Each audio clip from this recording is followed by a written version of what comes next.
Olhando para o céu noturno com centenas de estrelas ali dentro, nos parece que elas estão distribuídas mais ou menos uniformemente.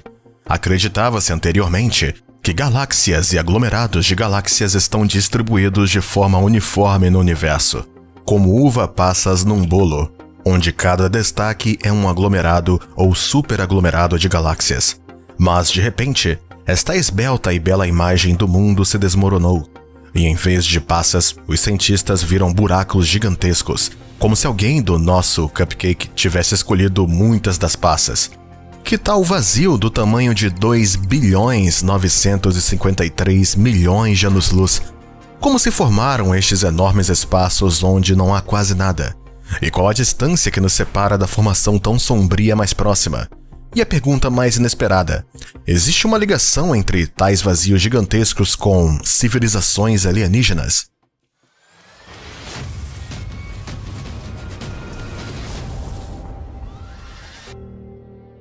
Os buracos negros no universo foram descobertos pela primeira vez em 1978 por Stephen Gregory e Leonard A. Thompson no Observatório Nacional do Pico do Kit. Os cientistas perceberam cedo que a estrutura do universo é muito mais complexa do que se pensava, que os aglomerados de galáxias são, por alguma razão, alongados sob a forma de fios de 163 a 260 milhões de anos-luz, e, essencialmente, o universo assemelha-se a uma teia ou uma rede tridimensional gigante. Ah, se soubéssemos quem teceu ela! E entre os fios desta rede, existem apenas vazios cujo tamanho médio é de 30 a 50 milhões de anos-luz. Mas não antes de os cientistas terem desenhado uma nova imagem do mundo para si próprios, passando do cupcake para a teia do que o universo deu um novo golpe. E em 81 foi descoberto um vazio na constelação Bootes, cujo tamanho era de 330 milhões de anos-luz, e isto é 0,27% do tamanho do universo, que hoje é de 93 bilhões de anos-luz. Como se formaram tais vazios gigantescos? A formação deles foi explicada. Para fazer isso, tivemos que envolver matéria escura. De acordo com o modelo padrão da evolução do universo, os fios galácticos formam-se e seguem ao longo de fluxos de matéria escura em forma de rede. Assume-se que esta matéria escura é responsável pela macroestrutura do universo.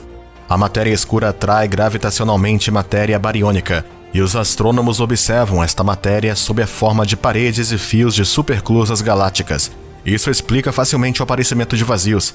As estrelas são atraídas por matéria escura, a concentração de estrelas e galáxias perto de fluxos de matéria escura aumenta, e onde não há fluxos, ela cai. Isso é similar a migalhas de ferro sendo atraídas por um campo magnético em um papel. Também são agrupados ao longo de linhas magnéticas e estas linhas se tornam visíveis. Mas isto explica a formação de vazios entre as linhas galácticas. Mas como surgiram os vazios cujo tamanho excede essas linhas? Afinal, o mesmo vazio na constelação Bootes é uma área única. Em primeiro lugar, tem uma forma esférica quase perfeita. Em segundo lugar, está realmente quase vazio. Inicialmente, apenas 8 galáxias podiam ser encontradas nela, mas outras observações revelaram 60 galáxias numa vasta extensão de mais de 1/4 de bilhões de anos-luz. Segundo o astrônomo Greg Aldering, se a nossa galáxia, a Via Láctea, estivesse no centro do vazio Bootes, só teríamos aprendido sobre a existência de outras galáxias nos anos 60 do século XX, quando apareceram telescópios poderosos com diâmetros de espelho superiores a 1 metro. E o céu noturno acima de nós não seria tão bonito, pontilhado de muitas estrelas brilhantes. Haveria um par de estrelas num céu completamente negro, ou talvez não houvesse absolutamente nada. Mas se a Terra tivesse conseguido estar no supervazio Canes Venatici, então muito provavelmente não teríamos sequer um par de estrelas no céu. Neste vasto vazio, que é de 1,3 bilhões de anos-luz, existem apenas 17 aglomerados de galáxias. Além disso, estão concentradas numa região esférica com um diâmetro de 160 milhões de anos-luz, ou seja, quase 10 vezes maior que o tamanho de todo o nosso vazio. Se nos encontrarmos, por exemplo, a uma distância de 600 ou 700 milhões de anos-luz da área, seremos dotados de um céu negro. E durante muito tempo, as pessoas não saberiam que existe algo como estrelas. E pergunto que tipo de visão de mundo teríamos. E os voos para outras estrelas não estariam sobre a mesa para nós neste caso, mesmo num futuro muito distante. Felizmente, a distância desta região sombria para nós é de aproximadamente 1,5 bilhões de anos-luz. Portanto, vivemos, embora na periferia da nossa galáxia, mas ainda assim num lugar bastante movimentado. Temos cerca de 2 dúzias de vizinhos numa região do espaço com apenas 3 milhões de anos-luz de largura. Considerando que a distância média entre as galáxias do universo é de vários milhões de anos-luz, então num espaço tão vasto como o vazio Bootes, com uma densidade semelhante, haveria cerca de 10 mil galáxias, e há apenas 60 delas. Então, como se formou uma região tão anômala? Simulações de computador mostraram que tais vazios não se poderiam formar da mesma forma que os vazios comuns. Não passou tempo suficiente desde o nascimento do universo para as forças gravitacionais limparem o espaço desta magnitude.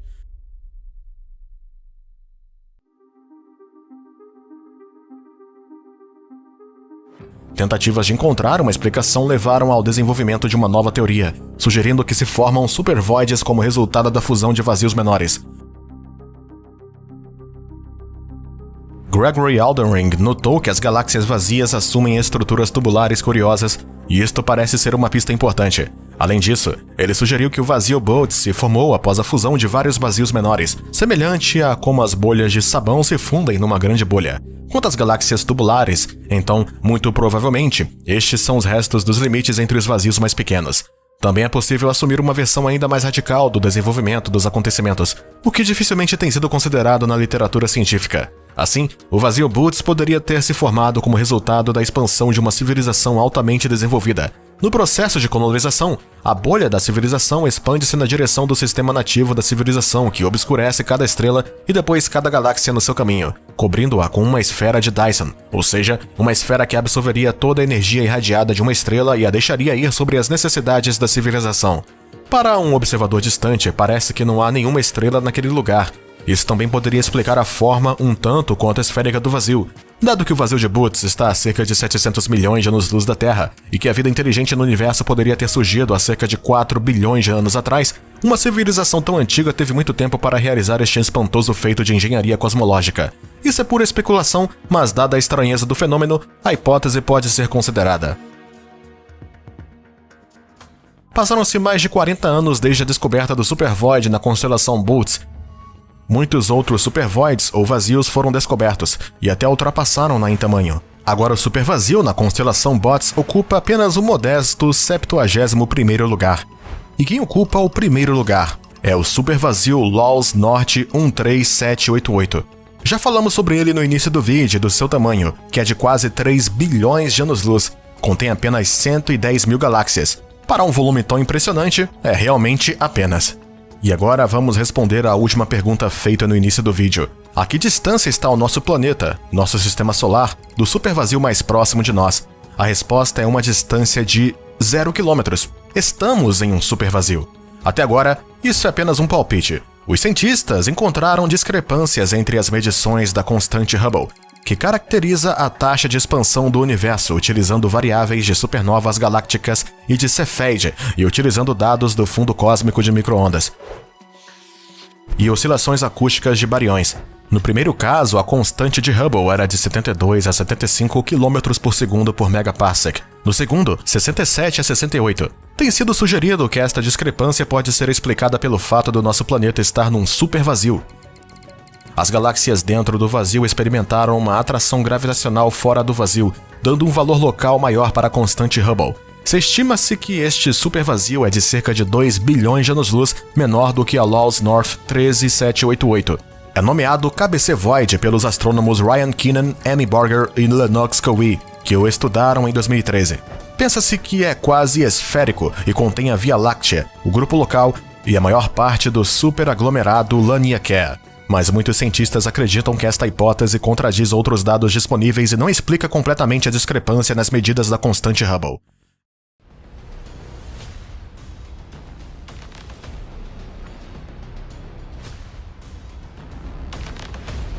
Parece que o sistema solar foi estudado pela humanidade, e em grande detalhe. Os planetas foram todos identificados durante muito tempo. Os rovers viajaram em Marte durante algum tempo.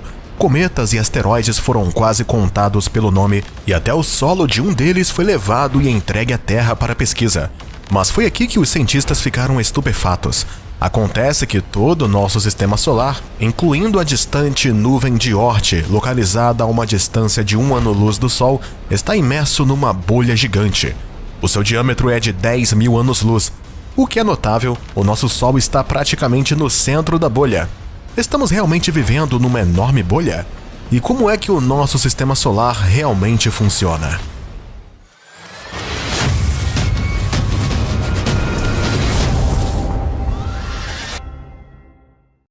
Em 1977, a Voyager 1 e a Voyager 2 lançaram-se do Cabo Canaveral com menos de um mês de intervalo.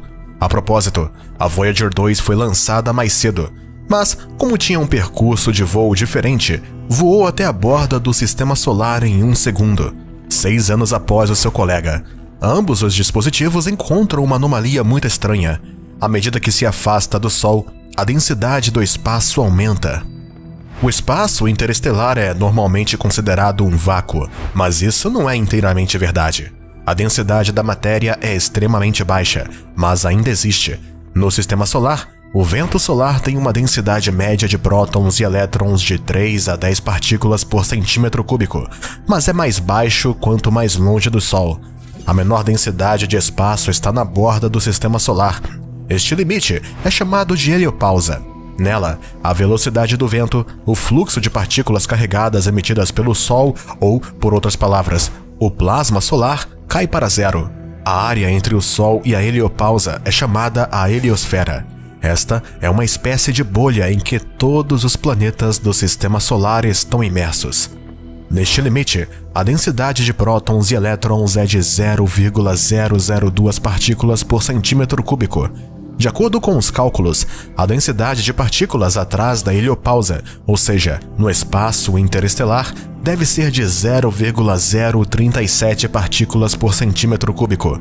Os instrumentos da Voyager 2 mostraram que a densidade fora do Sistema Solar, a uma distância de 119,7 unidades astronômicas ou 17,9 bilhões de quilômetros do Sol, era de 0,039 partículas por centímetro cúbico. Isso quase coincidiu com os cálculos, mas depois começou o estranhamento. A uma distância de 124,2 unidades astronômicas, 18,5 bilhões de quilômetros, a densidade era de 0,12 partículas por centímetro cúbico. Por que é que a densidade está aumentando? Vamos falar disso mais tarde. Por enquanto, vamos falar de uma bolha, muito maior que a heliosfera, para que se aprecie toda a consideração do cosmos que nos envolveu em duas bolhas ao mesmo tempo e se compreenda a relação entre elas. Quando se olha para as imagens do espaço profundo, se fica com a impressão de que tudo está cheio de nuvens e poeira estelar. Mas nos anos 70 e 80 do século passado, os astrônomos começaram a prestar atenção ao fato de que o espaço galáctico à volta do Sol difere desta imagem. O Sistema Solar parecia estar suspenso num vazio quase absoluto. Este ano, os cientistas do Harvard Smithsonian Center for Astrophysics, CFA, provaram que sim, estamos realmente numa espécie de vazio. Realizaram as mais complexas simulações informáticas, criando uma reconstrução tridimensional do espaço e do tempo. O estudo mostrou que o Sol e a Terra estão localizados quase no centro de uma bolha gigante com um diâmetro de 1000 anos-luz, que chamam de a bolha local. De acordo com os cálculos, começou a formar cerca de 14 milhões de anos atrás. Para isso, é necessário que cerca de 15 supernovas explodam ao longo de vários milhões de anos.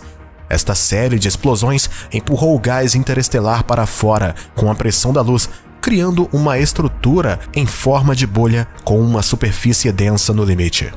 E agora, a bolha continua a crescer em tamanho. Quando a bolha se formou pela primeira vez, estava se expandindo a cerca de 60 milhas por segundo, segundo dados recolhidos pelo Observatório Espacial Europeu de Gaia da Agência Espacial Europeia. Atualmente, ela se expande a 4 milhas por segundo. Na sua superfície, foram detectadas 7 regiões de formação de estrelas, densas nuvens moleculares onde as estrelas se formam. O processo de formação de estrelas ocorre em todo lado na superfície da bolha local, e existem muitas bolhas deste tipo na galáxia. Portanto, é possível que existam outras estrelas, mesmo com planetas que, como nós, também se encontram nas suas bolhas locais. Curiosamente, o Sol não se encontrava no centro do nosso universo no início. Quando estas explosões catastróficas ocorreram, o Sol estava longe do local, a cerca de 1000 anos-luz de distância. Mas como João Alves, astrofísico da Universidade de Viena, explicou, há cerca de 5 milhões de anos ao orbitar o centro da galáxia, o Sol ficou quase no mesmo centro da bolha. Isso é consistente com as estimativas de depósitos de isótopos radioativos de ferro de uma supernova na crosta terrestre, de outros estudos. Os investigadores sugerem que existem provavelmente mais bolhas de formação de estrelas na Via Láctea. A autora da investigação e astrônoma Alessa Goodman explica na sua declaração que, estatisticamente, o Sol não estaria perto do meio de uma enorme bolha se não estivesse espalhado por todo lado. A bolha local é exatamente a bolha em que nos encontramos neste momento, disse ela. Pensamos que o Sol passou provavelmente por muitas bolhas soberbas na sua história. A cientista comparou o cosmos com um queijo suíço. Os buracos no cosmos são perfurados por explosões de supernovas, e novas estrelas estão sendo formadas na borda dos buracos criados por estrelas interestelares. A equipe de investigação planeja mapear mais bolhas cósmicas para obter uma representação completa em 3D da sua forma, localização e tamanho. Ao cartografar onde as bolhas se encontram na vasta extensão do espaço, os astrônomos podem reconstituir como estas bolhas atuam como viveiros para as estrelas, como as bolhas interagem entre si e como as galáxias, como a Via Láctea, têm evoluído ao longo do tempo. Com a abertura da bolha local, a estrutura do sistema solar parece-se com isto. No seu centro está o Sol, em torno do qual giram 8 planetas. O último é Netuno, a uma distância de 4,5 bilhões de quilômetros, ou seja, 30 vezes mais longe do Sol do que a Terra. Além disso, Netuno está na cintura de Kuiper, uma coleção de pequenos corpos celestes, o mais famoso dos quais é Plutão, que antigamente era considerado um planeta. A cintura de Kuiper estende-se até cerca de 55 unidades astronômicas. Além disso, a uma distância de 125 a 135 unidades astronômicas existe uma heliopausa, que já descrevemos. Vamos explicar agora por que é que a densidade está aumentando. É porque aqui o plasma solar colide com o plasma interestelar. Imagine duas correntes colidindo de frente a velocidades cósmicas. Claro que, no ponto de colisão, a densidade aumenta. É como um engarrafamento de trânsito, um caos de partículas. E atrás deste engarrafamento, a uma distância de 0,75 a 1,5 anos-luz, a nuvem de Oort se espalha, uma nuvem esférica de objetos de gelo, até 1 trilhão, que serve como fonte de cometas de longo período. O vento interestelar já domina aqui, mas o Sol ainda mantém corpos no seu campo gravitacional com a sua última força. É claro que muitos de nossos espectadores podem colocar a questão: bom, estamos numa bolha que é enorme por padrões terrestres, mesmo numa bolha dupla, local e heliosfera. Bem, e depois, como é que isso afeta as nossas vidas?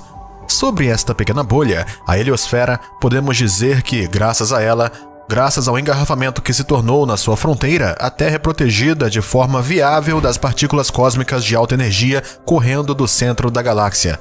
Agora, para a bolha local, há muito tempo descobriu-se que a nossa Via Láctea tem uma forma de disco em espiral. Várias espirais divergem do seu centro. Aqui os astrônomos chamam de braços. Neste momento, nosso Sol está quase a meio caminho entre o braço de Sagitário e o braço de Perseu, e nosso Sol gira em torno do centro da galáxia. Faz uma revolução em 200 milhões de anos. Podemos chamar isso de um ano galáctico. Apenas 0,0008 deste ano passaram desde o aparecimento do homem. No seu caminho, o Sol, com todos os seus planetas, atravessou não só bolhas, mas também acumulações de gás interestelar, quando a densidade da matéria no espaço saltou centenas de vezes. O astrofísico Miroslav Filipovic, utilizando o último modelo da Via Láctea, verificou o que aconteceu com a Terra quando o Sol atravessou os braços galácticos, em que a densidade do espaço foi muito maior. Foi encontrada uma relação entre o momento em que o Sol atravessou os braços e 5 eventos conhecidos de extinção em massa: há 415, 322, 300, 145 e 33 milhões de anos atrás. Portanto, podemos assumir que agora o Sol está num porto tranquilo, favorável a todos os seres vivos. E podemos dizer que a humanidade tem muita sorte por ter aparecido na Terra como uma espécie quando o Sol voou para a bolha local antes disso. Ou talvez estes dois eventos estejam de alguma forma ligados: o aparecimento do homem e a presença do Sol num porto seguro. A bolha local? A ciência não tem qualquer informação sobre ela, pelo menos ainda não, mas podemos dizer que observamos um céu tão colorido acima das cabeças apenas devido ao fato de estarmos num vazio, a bolha local. Se o espaço à nossa volta fosse mais denso, muitas estrelas ficariam invisíveis, e quem sabe se saberíamos tanto sobre o espaço e sobre a estrutura do universo como agora, se estivéssemos literalmente no escuro. E podemos dizer que a bolha local é apenas um presente para a humanidade, que entrou na era espacial e já está tentando saltar para as estrelas. Para uma nave interestelar em movimento, a velocidades sublimes, a maior ameaça são as partículas de poeira, que simplesmente moerão a nave até a poeira durante as colisões. Mesmo os conceitos hipotéticos de tais naves implicam um escudo frontal, mas agora acontece que o cosmos parece ter tomado conta de nós. Removeu a poeira nas proximidades do Sol e, por assim dizer, vamos seguindo. O caminho para Alpha Centauri e Tau 7 está aberto.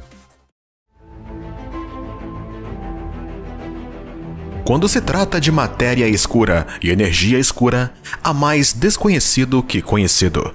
O que sabemos é que existe alguma força misteriosa em ação que atrai e mantém as galáxias juntas, enquanto a energia escura está acelerando o universo ao mesmo tempo. Mas nenhuma destas partículas misteriosas foi detectada. Mas agora, alguns cientistas acreditam que a matéria escura pode estar girando à volta das margens dos buracos negros, e outros físicos acreditam ter encontrado energia escura aqui mesmo na Terra, e alguns dizem que a energia escura pode não ser real afinal de contas. Será que é verdade? Prepare-se para descobrir as respostas a isso e muito mais.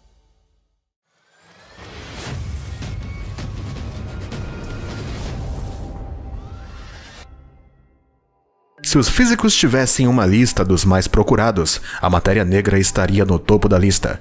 Isto porque a matéria escura é um material teórico invisível que deveria estar em todo o cosmos. De fato, apenas 5% do espaço é matéria normal, 68% é energia escura e é teorizado que os restos 27% são matéria escura. A matéria escura e a energia negra são o yin e yang do cosmos. A matéria escura produz uma força gravitacional atrativa, enquanto que a energia escura produz uma força repulsiva. O que sopra na mente é que estas partículas teóricas constituem 96% do universo, e mesmo assim não conseguimos ver nenhuma delas. Isto porque a matéria escura e a energia escura não produz, absorve ou reflete qualquer luz, o que significa que não tem interação com uma força eletromagnética. Então, se a matéria escura é invisível, então como é que os cientistas sabem que ela existe mesmo? A única pista que temos de que a matéria escura existe, no geral, é devido aos efeitos gravitacionais que tem sobre os objetos celestes no universo, como as estrelas e galáxias inteiras. Pense na matéria negra semelhante à forma como se vê o vento nas árvores. Sabe-se que há vento porque se pode ver as folhas em movimento, mas não se pode ver o vento. Os investigadores da NASA observaram certos aglomerados de estrelas exercendo muito mais gravidade do que deveria ser possível, com base na quantidade de matéria bariônica ou visível que contém. A NASA afirma que estas observações não fariam qualquer sentido sem matéria escura. Agora, a ideia de matéria negra não é relativamente nova. De fato, as primeiras pistas da sua existência surgiram nos anos 30, quando um astrônomo chamado Fritz Zwicky olhava para um enxame distante de galáxias que compõem um aglomerado do Coma e reparou em algo muito estranho. As galáxias estavam se movendo rapidamente. De fato, estavam se movendo tão rápido que os aglomerados deveriam voar separados, mas não fizeram isso. Isto levou Zwicky a acreditar que deveria haver algum material invisível escondido entre as galáxias que as mantinham juntas com alguma força gravitacional. Outro astrônomo fez a mesma observação. Vera Rubin descobriu que as estrelas estavam girando em torno das galáxias em espiral muito mais depressa do que se esperava, e para evitar que se estilhaçassem, deveria haver alguma força invisível mantendo elas juntas, possivelmente a gravidade da matéria escura. A partir daí, muitos investigadores se convenceram de que a matéria escura existe, e muitos tipos diferentes de partículas foram propostos para explicar a matéria escura. Mas até agora, essas experiências apenas excluíram os concorrentes, e ainda estamos de mãos vazias sobre o assunto. Mas agora, um novo estudo diz que talvez a matéria negra não exista. No estudo, os cientistas encontraram pequenas discrepâncias na velocidade orbital das estrelas distantes que não mostram quase nenhum efeito gravitacional. Basicamente, o estudo mostra que pode ser a nossa insuficiente compreensão da gravidade que está por trás da força gravitacional de ambos os aglomerados de galáxias conhecidas. Em vez de nuvens de matéria escura. Há algo mais que poderia travar todo o cenário da matéria negra. Os astrônomos acabam de descobrir uma galáxia que não tem vestígios de uma matéria escura, ou aquilo que achamos ser a matéria escura. Uma equipe internacional de astrônomos estava olhando para a galáxia AGC 114905 e fez medições detalhadas ao longo de 40 horas utilizando telescópios de última geração. De fato, o que encontraram foi 6 galáxias com pouco ou nenhum vestígio de matéria escura. A AGC 11495 está a cerca de 250 milhões de anos-luz e está classificada como uma galáxia anã ultradifusa, referindo-se à sua luminosidade e não ao seu tamanho, uma vez que é aproximadamente do mesmo tamanho que a nossa galáxia Via Láctea. No entanto, contém 1000 vezes menos estrelas. A ideia predominante é que todas as galáxias, incluindo as galáxias anãs ultradifusas, só podem existir se forem mantidas juntas por matéria escura. Mas utilizando a forma padrão de revelar a matéria escura, que é medindo a distância do gás do centro da galáxia no seu eixo X e a velocidade de rotação do gás no eixo Y, a equipe descobriu que os movimentos do gás da AGC podem ser explicados pela matéria normal. Contudo, o problema continua a ser que a teoria prevê que deve haver matéria escura da galáxia AGC, mas as observações mostram que ela simplesmente não existe. Mas há algumas explicações possíveis para a falta de matéria escura. Um exemplo é que a galáxia poderia ter tido a sua matéria escura despojada por outra grande galáxia próxima. O problema com isso é que não existem galáxias vizinhas. Outra suposição é o ângulo estimado em que os investigadores pensam estar a observar a galáxia.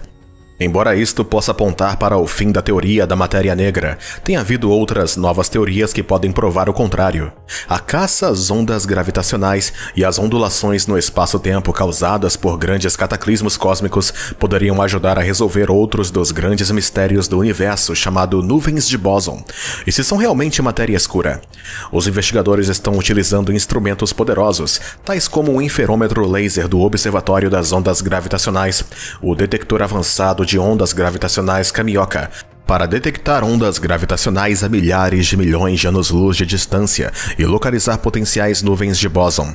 As nuvens de bóson são constituídas por partículas subatômicas ultraleves que são quase impossíveis de detectar e que foram sugeridas como uma possível fonte de matéria escura. Os investigadores tentaram caçar estas partículas procurando ondas gravitacionais causadas por nuvens de bóson que giram rapidamente em torno de buracos negros. Estas partículas, se existirem, têm uma massa extremamente pequena e raramente interagem com outra matéria, e essa é uma das principais propriedades que a matéria negra parece ter. Ao procurarmos estas nuvens, poderemos ser capazes de localizar as partículas de bóson elusivas e possivelmente quebrar o código da matéria negra. Mas a matéria negra, uma das substâncias mais estranhas do universo, tornou-se recentemente mais misteriosa. Apesar de ainda não a termos detectado, um novo estudo diz que a matéria escura pode vir da matéria normal.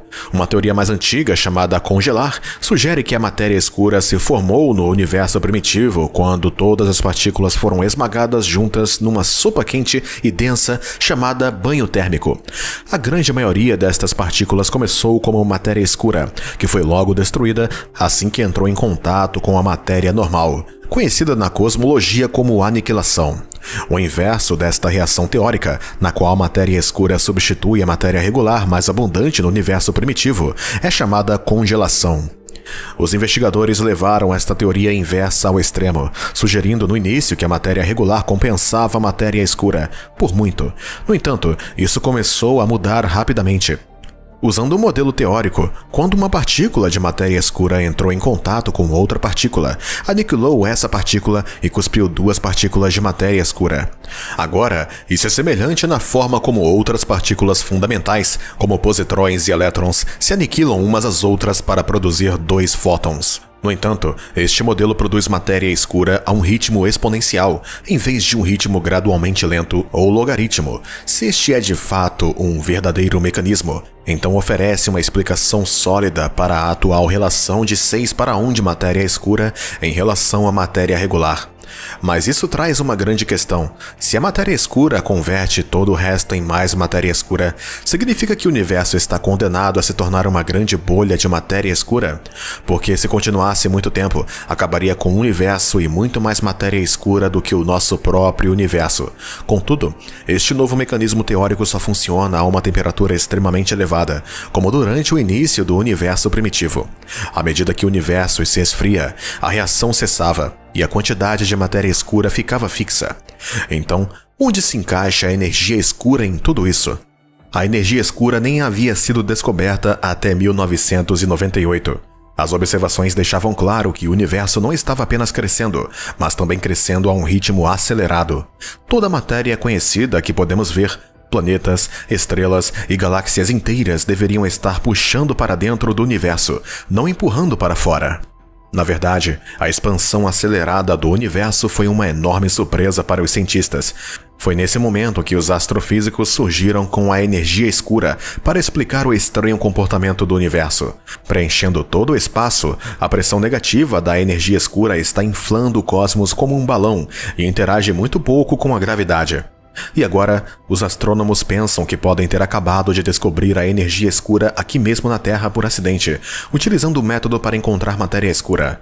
Em 2020, os físicos que utilizaram a instalação Xenon 1T relataram que o detector experimental de matéria escura capturou um estranho sinal, possivelmente sugerindo uma nova física. Contudo, pouco tempo após a experiência, os físicos diziam agora que a experiência poderia ter capturado a primeira detecção direta de energia escura, a força misteriosa que está acelerando a expansão do universo. A experiência foi basicamente um grande tanque cheio de xenon líquido mantido em profundidade no subsolo. A ideia da experiência era que, se uma partícula de matéria escura fosse comprimida através do tanque, excitaria os átomos de xenon para produzir um flash de luz e elétrons livres, e o conjunto de sensores iria detectá-lo. Mas outras partículas conhecidas poderiam ter o mesmo efeito. Assim, colocar a experiência no subsolo ajuda a reduzir a probabilidade de ruído indesejado, mas não todas. Com isto, os cientistas calculam o nível de fundo esperado de eventos e depois verificam se as detecções reais são superiores a isto. Quando verificaram, ficaram surpreendidos ao encontrar um excesso de eventos, 53 para ser exato, sobre o fundo esperado de 232 eventos. Algo estranho parecia estar acontecendo, mas será que se tratava de matéria escura? O principal candidato na altura era uma hipotética partícula elementar chamada axioma solar, que, como o nome sugere, seria produzida pelo Sol. Não são considerados candidatos à matéria negra, mas outros tipos de axiomas são. Encontrar provas destes axiomas são um passo importante para encontrar a partícula de matéria escura elusiva. Mas após mais investigações, se descobriu que seriam necessários muitos axions solares para produzir o sinal observado. Foi agora que surgiram um culpado diferente, uma partícula portadora de força para a energia escura. Alguns astrônomos têm suas dúvidas e dizem que se foi encontrada a verdadeira energia escura, e é uma descoberta espantosa, mas muito mais precisa ser verificado antes de chegar a esta conclusão. Detectar matéria escura ou energia escura seria uma das descobertas mais importantes de todas, mas não é fácil encontrar algo que é invisível. Até 2025, a NASA vai lançar um novo telescópio concebido para desvendar o mistério por trás da matéria escura, o telescópio romano Nancy Grace.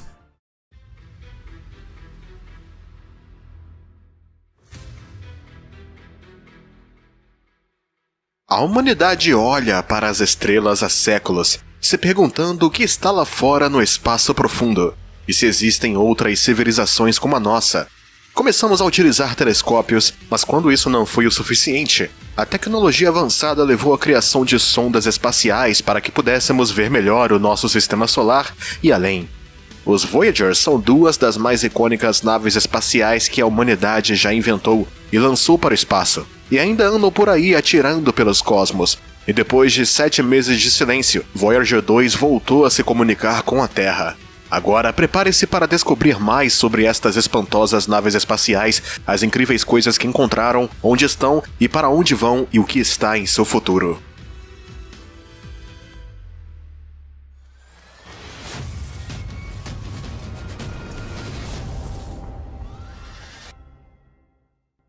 Na história dos voos espaciais, apenas 5 naves espaciais lançadas pela humanidade têm um impulso para deixar o nosso sistema solar. Os Voyagers são duas destas naves espaciais e acabaram por descobrir mais do que pensávamos, e duraram muito mais tempo do que a NASA previu. Pensamos que não os lhe é dado o amor que merecem, por isso vamos contar-lhes algumas coisas realmente interessantes sobre eles que talvez não saibam, o que descobriram e para onde vão. Aprovado em 1972, o projeto Voyager foi originalmente chamado Mariner Jupiter Saturn, e as sondas foram chamadas anteriormente de Mariner 11 e Mariner 12. Mas a NASA decidiu mudar o nome porque as duas novas sondas tinham progredido o suficiente além da família das naves espaciais Mariner, ou seja, estavam muito mais avançadas. Agora, é realmente interessante olhar para a tecnologia e o hardware dessas sondas, e, lançadas há uns espantosos 44 anos atrás, a Voyager 2, em 20 de agosto de 1977, e a Voyager 1, 2 semanas mais tarde, em 5 de setembro de 77. Isso foi numa altura em que importantes avanços foram feitos na ciência das trajetórias orbitais assistidas por gravidade, ou, outras palavras, a capacidade das naves espaciais de utilizar a gravidade de um planeta próximo para lhe dar um grande impulso, desde que a nave siga a órbita pretendida. Primeiro, vamos falar dos computadores, que são idênticos em ambas as naves espaciais. Cada sistema informático a bordo da nave espacial Voyager é dual redundante, o que significa que havia dois de tudo, no caso de um sistema informático falhar. Os computadores a bordo das sondas Voyager têm, cada um, apenas 69,63 KB de memória no total. Isso é espaço suficiente para guardar apenas uma foto JPEG pequena. Cada um dos dados científicos da sonda espacial é codificado em máquinas digitais antiquadas de 8 pistas de fita adesiva. Porém, não há exemplos físicos que existam ou qualquer coisa em algum museu, mas temos uma foto dela. Este é o gravador de dados que foi subcontratado a Lockheed e fabricado pela Audetix Corp para ambas as naves espaciais Voyager. Poderia gravar dados a duas velocidades diferentes, 115.2 KB e 7.2 KB por segundo. A reprodução foi completa a uma velocidade muito mais lenta de 57.6 KB, com 33.6, 21.6 e 7.2 KB a serem também opções. Não se sabe exatamente do que foi feita a fita magnética, e que segredos foram usados para evitar que se degradasse no ambiente áspero do espaço. Quaisquer que sejam esses segredos, parecem ter funcionado porque os DTRs em ambas as naves espaciais tiveram um desempenho impecável desde o seu lançamento, através de toda a missão Grand Tour, e mesmo a missão alargada que colocou ambas as naves espaciais numa rota para fora do nosso sistema solar. Os computadores das naves espaciais Voyager são capazes de executar cerca de 81.000 instruções por segundo. Porém, o seu smartphone é cerca de 7.500 vezes mais rápido do que isso. Eles transmitem dados de volta à Terra a 160 bits por segundo. Para dar uma ideia, se você tivesse essa mesma velocidade, levaria cerca de 9 anos para baixar um filme de 5 GB da Netflix. Mas talvez a coisa mais interessante a bordo de cada nave espacial, os Voyagers têm algo que nenhuma outra nave tem: um registro fonográfico dourado. Estes 2 discos de cobre dourados têm 115 fotografias com codificações analógica, saudações em 55 línguas e uma montagem de 12 minutos de sons na Terra e 90 minutos de música. Estes foram feitos no caso de uma civilização extraterrestre alguma vez encontrar uma das sondas. Alimentando cada nave espacial estão 3 geradores radioelétricos de dióxido de plutônio ou RTGs.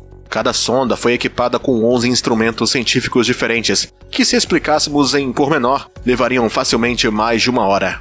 Em vez disso, vejamos algumas das coisas emocionantes que as sondas Voyager encontraram e as imagens capturadas durante suas missões utilizando estes instrumentos.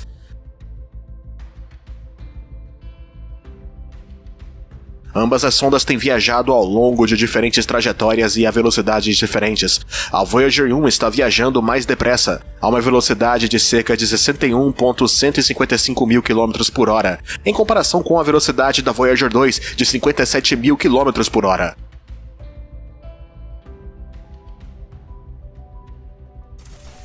A Voyager 1 capturou imagens incríveis de Vênus, Júpiter, Netuno, Saturno e Urano.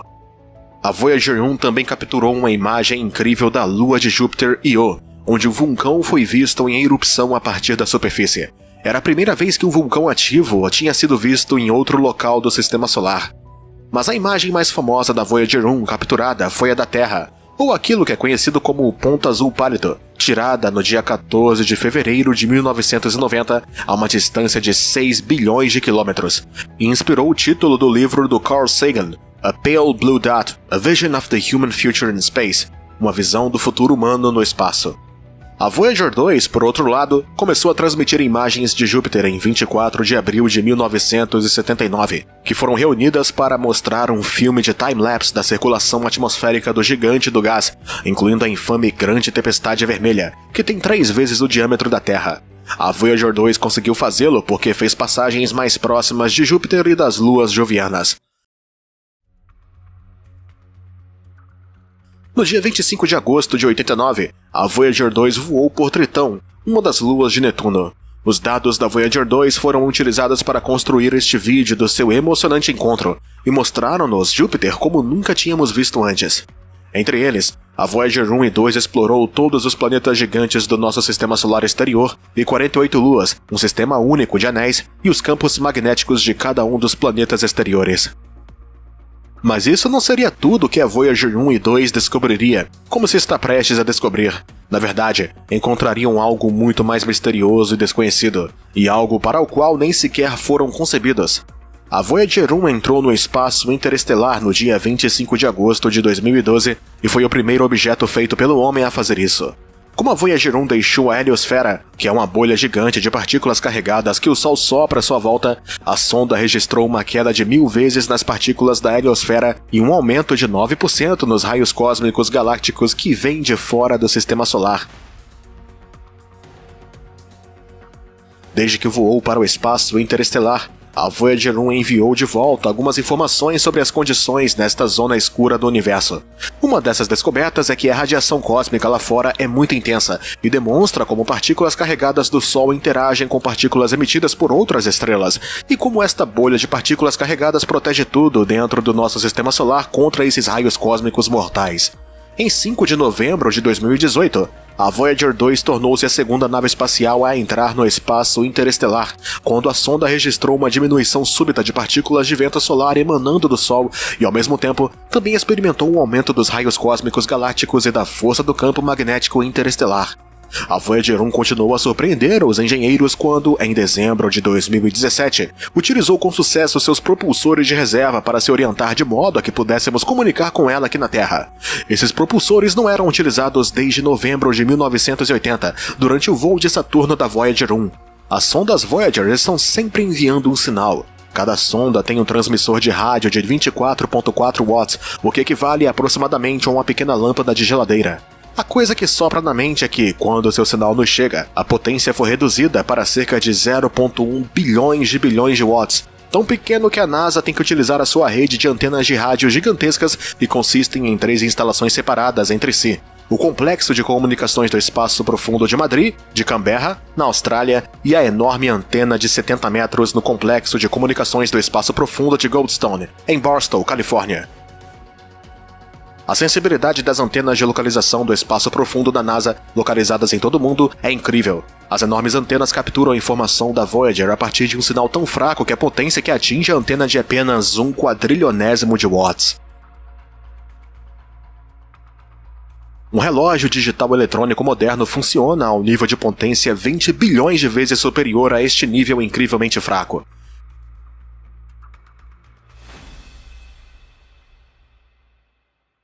E ainda não acabamos de falar com os Voyagers. No dia 29 de outubro de 2020, os operadores da missão enviaram uma série de comandos à Voyager 2, após um longo silêncio de 7 meses. A nave tinha voado sozinha enquanto a antena de 70 metros no Complexo de Comunicações do Espaço Profundo de Goldstone estava sendo reparada.